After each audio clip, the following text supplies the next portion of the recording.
The following is meant for entertainment and educational purposes. It is not meant to establish a doctor-patient relationship. Please consult your mental health provider for your personal mental health needs. Hello, welcome to Chez Eric, my home, where we talk about psychiatry and religion with the focus on how to apply it to your life. Today I wanted to talk about child development and really demystify this very strange thing that we call child development. A lot of people might believe child development doesn't really apply to them if they're not looking to work with kids, or they want to focus on like how to be a good parent. If they don't want those two things, then why do I need to learn child development?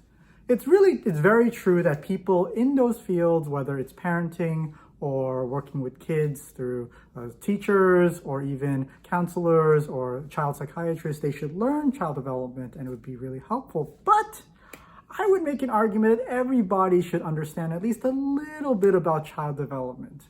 And it's not just because you'll probably run into a child someday, but it's the fact that you yourself was once a child. Unless you're currently a child, then hi, how are you? Anyway, that is why I would say child development is a very, very important topic to talk about, especially when it comes to understanding yourself and understanding other people. So child development is pretty a complex topic, and what I will be doing is I will be using this book here. I'll be reading it for you, and I will be chewing it up and making it digestible. And in making it digestible and chewing it up, I'll help you figure out how to apply it to your life. So that is kind of what my goal is for this series, I guess. I guess it's going to be a series. Who knows? It depends on how popular it is. So where would we start? The book starts by actually pointing out that during medieval times, people believed that children were just little adults, miniature adults. They didn't really think of children as significantly different or substantially different from everybody else or anybody else. And as a result, they just let children do what they do, and children actually just hung out with adults. When they were 6 or 7 years old, they kind of just went to guilds or apprenticeships. Is that how you pronounce it? You know, when you are an apprentice. And they just did that. And you would actually potentially find children at taverns and bars. Can you imagine a child just kind of roaming around in a bar, just doing some things? And I wonder if they had like carded people being 18 years or younger before they could drink alcohol. I don't know. I might have to look that up. But if you know the answer, do put it in the comments. Anyway, so therefore children were just seen as miniature adults. John Locke came by and he believed something differently. Firstly, people generally believed that who you were was something innate, that it wasn't anything that you could do about changing who you were. You just were this person, whether you were good or bad, whether you liked cheese or not, that was just who you were, and whatever, that's what you did. John Locke actually believed that people just have this innate thing, that there was in fact ways to learn behavior, right? That people actually had a choice and a freedom to develop who they were. And as a part of that, he believed children were blank slates. What does that mean? It means that children, when they were born, they didn't have anything on them, and that the environment put things into their personality to make them who they would eventually become as adults. So that is John Locke's general idea. And the way he described how the environment interacts with us is through three things. The three things are, I have to remember them, I'm gonna look it up. It is associations, repetitions, and imitation. And then there's also two others, reward and punishment. I'll get to that later. Associations is how children learn, and they learn to associate one thing with another thing. So for example, if the tea is hot, they learn that if you touch it, it'll be hot.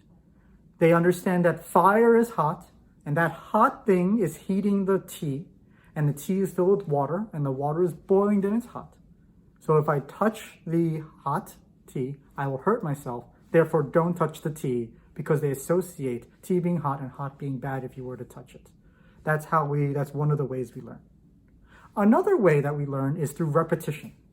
So with repetition, it's just doing the same thing over and over and over again. A classic example would be brushing your teeth. You brush your teeth every single day.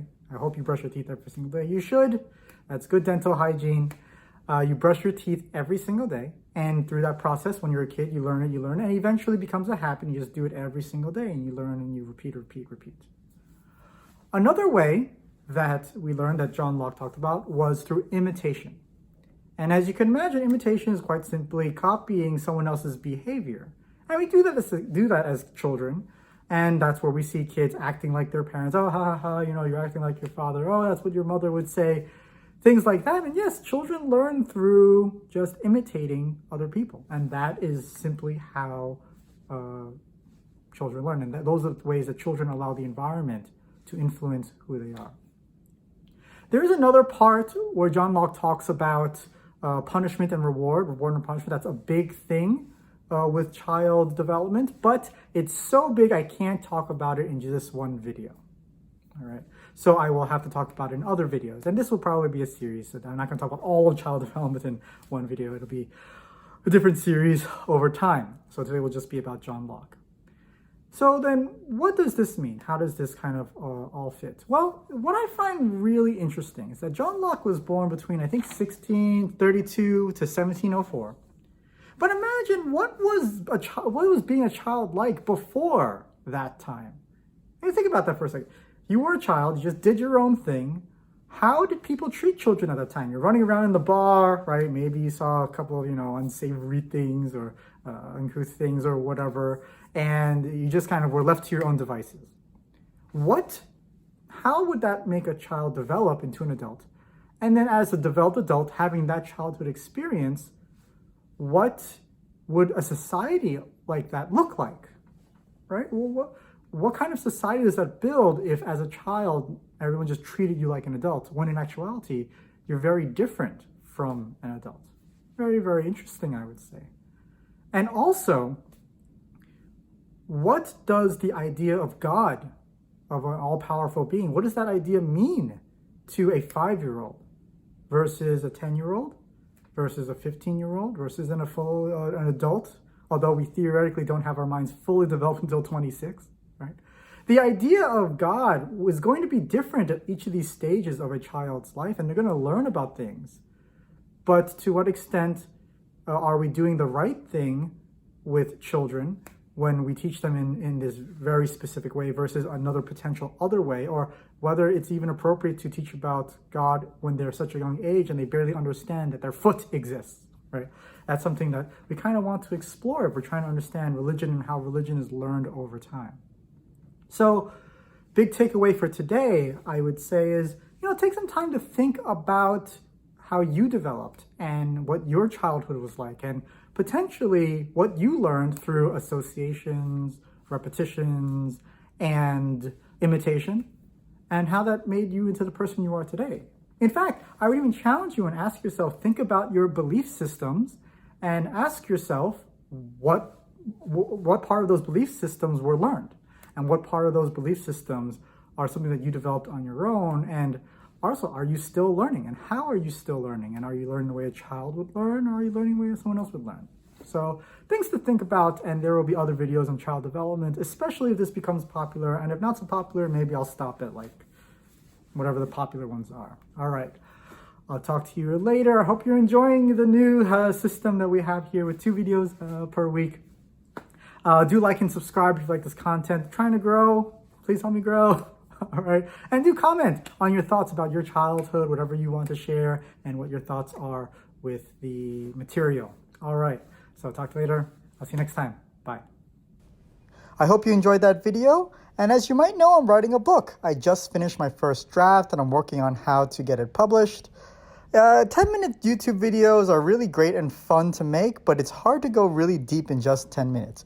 A book format is a lot easier. So I wrote a book in a way where you can read a chapter a day on a lot of topics that I really want to go deep in and I can't go deep in just 10 minutes. And it's almost going to be like we're together for 30 whole entire days for an entire month. The working title for now will be Chez Eric for 30 days, using psychiatry and religion to improve your life. Again, I'm researching on how to publish it, so I'll keep you posted.